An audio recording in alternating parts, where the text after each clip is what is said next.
الحمد لله الذي وحده والصلاة والسلام على من لا نبي بعد أما بعد أعوذ بالله من الشيطان الرجيم بسم الله الرحمن الرحيم وأن هذا صراطي مستقيما فاتبعوه ولا تتبعوا السبل فتفرق بكم عن سبيله.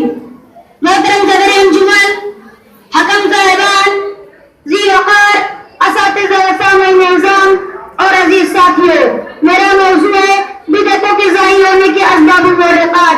بلا شبہ کتاب و سنت کو مضبوطی سے پکڑے رہنا ہی میں بدعتوں اور گمراہیوں پڑھنے سے نجات کا راستہ ہے. اللہ تعالیٰ نے ارشاد فرمایا وَأَنَّ هَذَا صِرَاطِي مُسْتَقِيمًا فَاتَّبِعُوهُ وَلَا تَتَّبِعُوا السُّبُلَ فَتَفَرَّقَ بِكُمْ عَنْ سَبِيلِهِ. اور یہ دین میرا راستہ ہے جو مستقیم ہے، تو اس راہ پر چلو اور دوسری راہ پر مت چلو. کیوں نہ ہے تم کو اللہ کی راہ سے جدا کر دیں گی. اس بات کو نبی صلی اللہ علیہ وسلم نے عبداللہ بن مسعود رضی اللہ عنہ کی حدیث میں واضح فرمایا. وہ کہتے ہیں خط رسول اللہ صلی اللہ علیہ وسلم خطا فقال هذا سبيل الله ثم خط خطوطا عن يمينه وعن شماله ثم قال وهذه سبل على كل سبيل منها الشيطان يدعو اليه. رسول اللہ صلی اللہ علیہ وسلم نے ہمارے لیے ایک لکیر کھینچی اور فرمایا یہ اللہ تعالیٰ کا راستہ ہے. پھر اس کے دائیں بائیں کچھ لکیریں کھینچی اور فرمایا یہ راستے ہیں جن میں سے ہر ایک پر شیطان بیٹھا ہوا ہے جو اس کی طرف لوگوں کو بلا رہا ہے. پھر آپ نے تلاوت فرمائی وَأَنَّ هَذَا صِرَاطِي مُسْتَقِيمًا فَاتَّبِعُوهُ وَلَا تَتَّبِعُوا السُّبُلَ فَتَفَرَّقَ بِكُمْ عَنْ سَبِيلِهِ ذَلِكُمْ وَصَّاكُمْ بِهِ لَعَلَّكُمْ تَتَّقُونَ. اور یہ دین میرا راستہ ہے جو مستقیم ہے، سو اس راہ پر چلو اور دوسری راہ پر مت چلو. کیوں نہ ہے تم کو اللہ کی راہ سے جدا کر دیں گی. اس کا تم کو اللہ تعالیٰ نے تاکید حکم دیا ہے تاکہ تم پرہیزگاری اختیار کرو. اس بات کو نبی صلی اللہ علیہ وسلم اس حدیث سے صاف طور پر پتہ چلتا ہے جن افراد کی بنا پر بدعتیں عظیم ہیں ان کا خلاصہ یہ ہے دین کے احکام کا علم نہ ہونا، خواہشات کے پیچھے چلنا، کسی خاص خیال نظریے یا مخصوص لوگوں کے حق میں عزیت رکھنا، کافروں کی مشابہت اختیار کرنا اور ان کی تحلیل نقالی کرنا. ان افراد کو ہم کوئی تفصیل کا بیان کر رہے ہیں. سبب نمبر 1 دین احرام سے نوافیت. جو زمانہ گزرتا گیا اور لوگ رسالت کے اثر سے دور ہوتے گئے، ان میں کمی آتی گئی اور چاہت عام ہوتی گئی. جیسا کہ نبی اکرم صلی اللہ علیہ وسلم نے اپنے فرمان کے ذریعے اس کی خبر دی ہے میں یعش منکم فسیرى اختلافا کثیرا. تم میں سے جو شخص زندہ رہے گا وہ وہاں سے اختلافات دیکھے گا. ابو داؤد ترمذی اور ترمذی نے اسے حسن صحیح کہا ہے. نیز ارشاد فرمایا ان اللہ لا يقبض العلم انتزاعا ينتزعه من العباد ولكن يقبض العلم لقبض العلماء حتى اذا لم يبق عالم اتخذ الناس رؤوسا جهالا فجعلوا فافتوا بغير علم فضلوا وضلوا.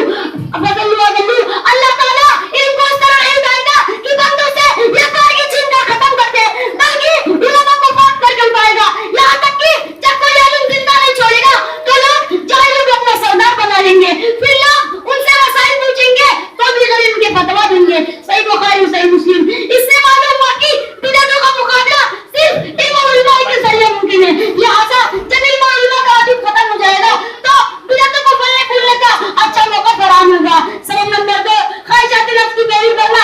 جو شخص کتاب و سنت سے منہ موڑے گا وہ اپنی طور پر اپنی خواہشات کی پیروی کرے گا.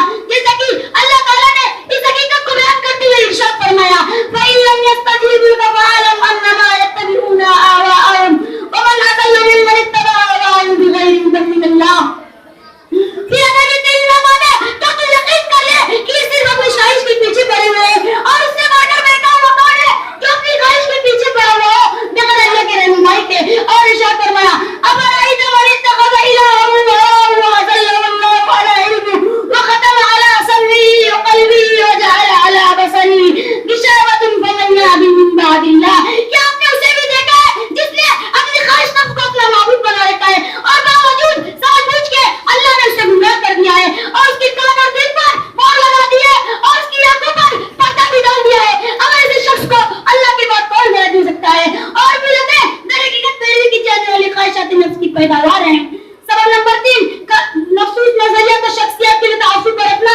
مخصوص نظریات اور شخصیت کے لیے تعصب برتنا، کسی خاص رائے اور نظریے کی طرفداری کرنا، کسی مخصوص شخصیت کے لیے جانبداری اذیت اختیار کرنا انسان کو دلیل کی پیروی کرنے اور حق کی معرفت سے روک دیتے ہیں. اللہ تعالیٰ کا فرمان ہے وَإِذَا قِيلَ لَهُمُ اتَّبِعُوا مَا أَنزَلَ اللَّهُ قَالُوا بَلْ نَتَّبِعُ مَا أَلْفَيْنَا عَلَيْهِ آبَاءَنَا. اور ان سے جب کہا جاتا ہے کہ اللہ تعالیٰ کی تعریف کتاب کی تابعداری کرو تو جواب دیتے ہیں ہم تو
لكم.